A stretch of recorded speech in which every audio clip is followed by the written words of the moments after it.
오늘 우리에게 주신 말씀은 시편 34편 1에서 8절입니다. 함께 읽겠습니다. 내가 여호와를 항상 송축하며 내 입술로 항상 주를 찬양하리이다. 내 영혼이 여호와를 자랑하리니 곤고한 자들이 이를 듣고 기뻐하리로다. 나와 함께 여호와를 광대하시다 하며 함께 그의 이름을 높이세.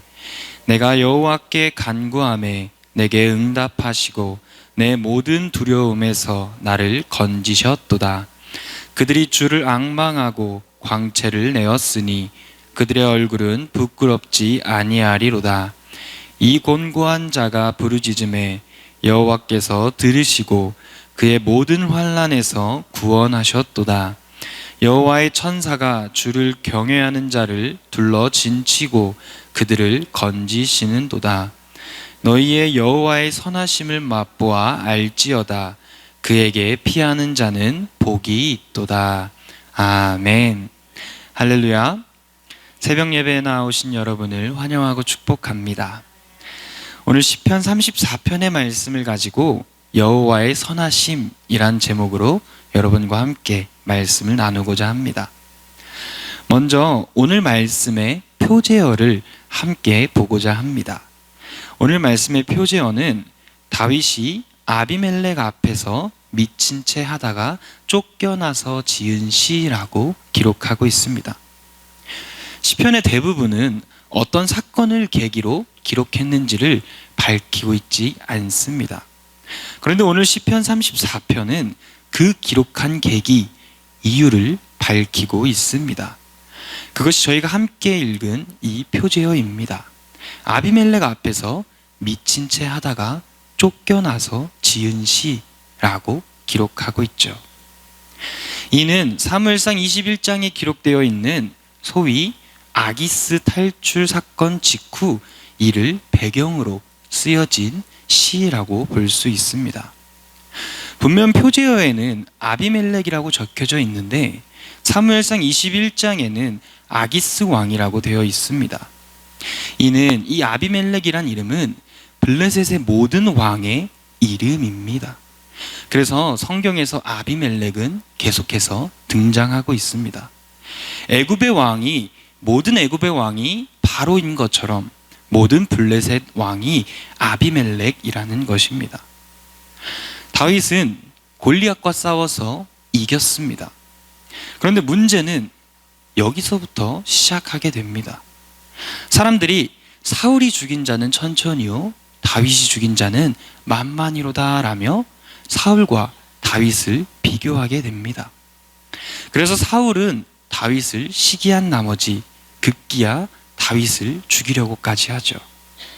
그때 다윗은 자신을 죽이려는 이 사울과 맞서지 않습니다. 대항할 조차 생각하지 않습니다. 그런 그가 선택한 것은 바로 도망입니다. 사울을 피해 도피하던 중 이 다윗이 선택한 곳은 블레셋 진영이었습니다.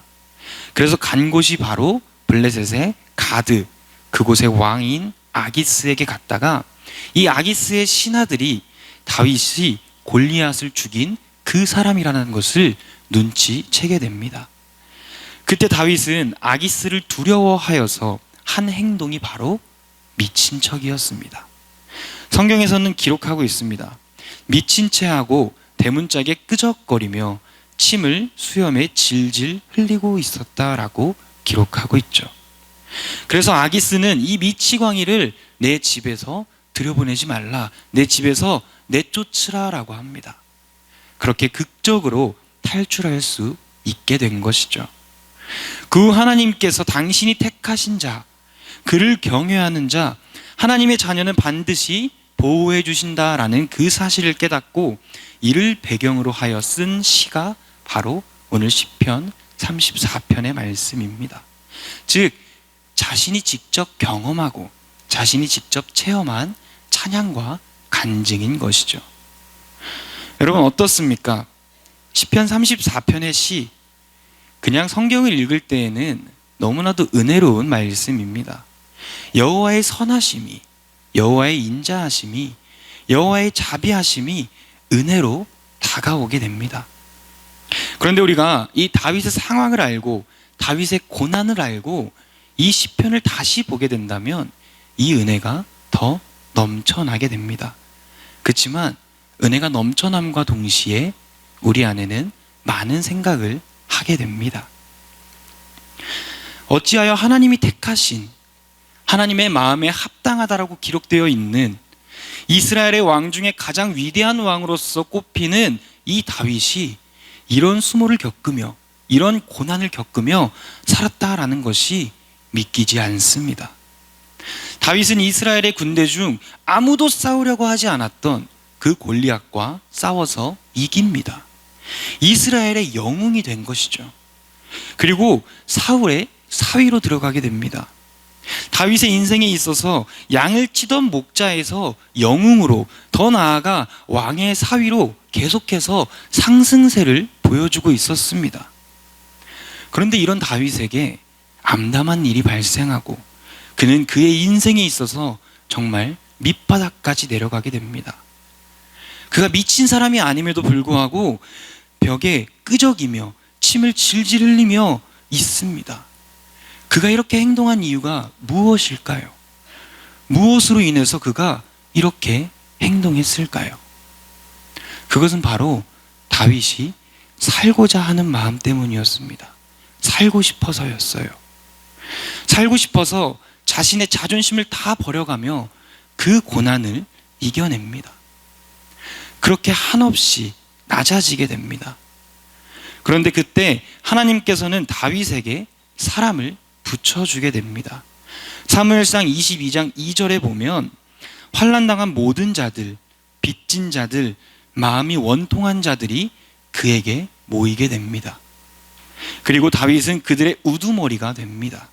그런데 그 수가 400명이나 되지요.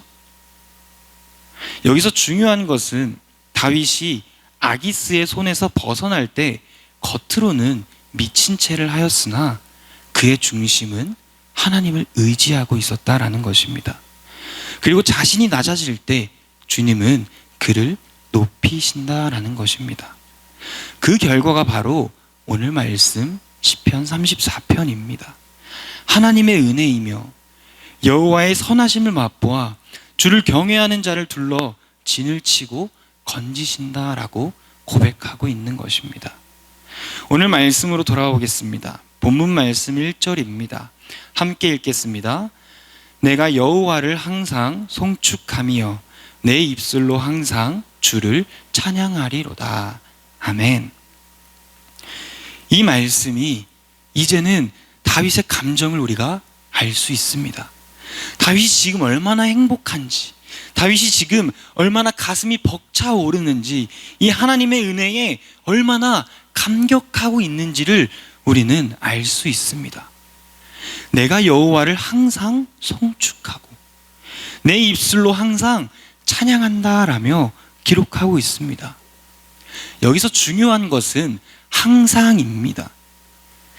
편하고 나의 삶의 질이 좋아지고 내가 평안할 때 주님을 찬양하는 것이 아니라 내가 고난 중에 있어도 내가 환난 가운데 거할지라도 주님을 찬양하고 주님을 송축하는 것, 이것이 항상입니다. 이것이 핵심입니다. 그리고 항상 찬양하고 항상 송축한다면 그것은 우리의 고백으로 이어지게 됩니다. 2절 말씀입니다. 함께 보겠습니다. 내 영혼이 여호와를 자랑하리니 곤고한 자들이 이를 듣고 기뻐하리로다. 아멘. 다윗은 지금 자신에 대해 자랑하고 있지 않습니다. 그가 항상 찬양할 때, 항상 송축할 때 그 찬양과 그 송축은 자신을 높이는 것이 아니라 자신을 낮추기 위함입니다. 그리고 그것은 하나님께로 영광을 돌리는 신앙의 고백이 되는 것이죠. 본문 말씀 4절입니다. 내가 여호와께 간구하매 내게 응답하시고 내 모든 두려움에서 나를 건지셨도다. 아멘. 이것이 다윗이 경험한 하나님의 은혜입니다. 아기스에게 잡혀가 그에게 죽임을 당할 때, 그때 그 두려움 속에서 다윗은 하나님께 구하였고 하나님께서 그 간구에 응답하시어서 그를 모든 두려움에서 건져내셨습니다. 그리고 5절 말씀, 그들이 주를 앙망하고 광채를 내었으니 그들의 얼굴은 부끄럽지 아니하로다. 아멘.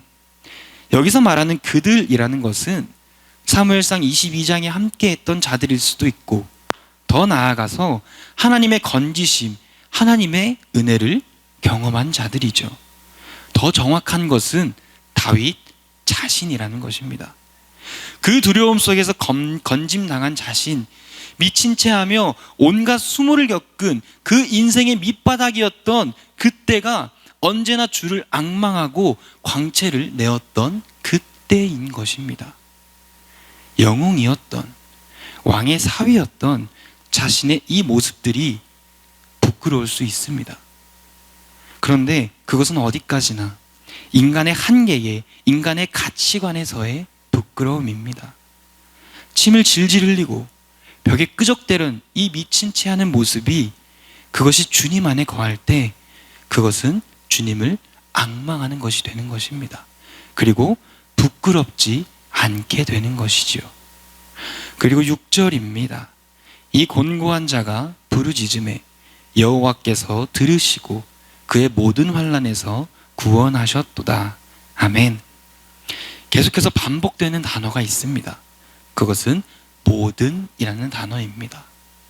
모든 환난, 우리가 하나님을 항상 찬양할 때, 우리가 하나님을 항상 송축할 때 우리에게 주어지는 하나님의 은혜는 우리의 찬양이, 그리고 우리의 송축이 우리의 고백이 될 뿐 아니라 그것이 구원으로 이어진다라는 것입니다.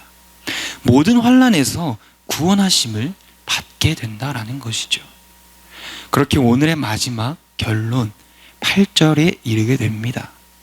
너희는 여호와의 선하심을 맛보아 알지어다. 그에게 피하는 자는 복이 있도다. 아멘. 여호와의 선하심을 맛보아 그것을 깨달으라고 말합니다. 그리고 주님은 주님을 피난처로 삼는 사람에게는 복이 있다라고 말하고 있습니다. 여호와의 선하심을 맛보는 것, 그것은 항상 여호와 하나님을 찬양하고 그를 송축하는 것입니다. 그리고 그 찬양과 그 송축이 우리의 고백이 되어질 때 우리는 여호와 하나님의 선하심을 맛보게 될 수 있는 것입니다. 이것이 하나님에게로 피하는 것입니다. 모든 두려움에서 건져주신다라는 것, 이것이 주님이 나의 피할 반석이시오, 나의 피할 바위이시오, 나의 피난처가 되어주시는 것입니다. 사랑하는 성도 여러분, 그 주님을 의지하시기를 바랍니다. 그 주님을 앙모하시기를 바랍니다. 언제나 어느 때나 매 순간 주님을 찬양하고 그 주님을 송축하기를 소망합니다. 그때 우리의 찬양이, 그리고 우리의 송축이 우리의 삶의 고백으로 나타나게 되며 그 고백을 통하여서 일하실 하나님을 기대하며 나아가는 저와 여러분이 되길 소망합니다. 모든 두려움에서, 모든 환난에서 건져주실 그 하나님의 은혜를 맛보며 그 하나님의 선하심을 맛보며 하나님과 동행하며 살아가는 저와 여러분이 되길 소망합니다. 기도하겠습니다.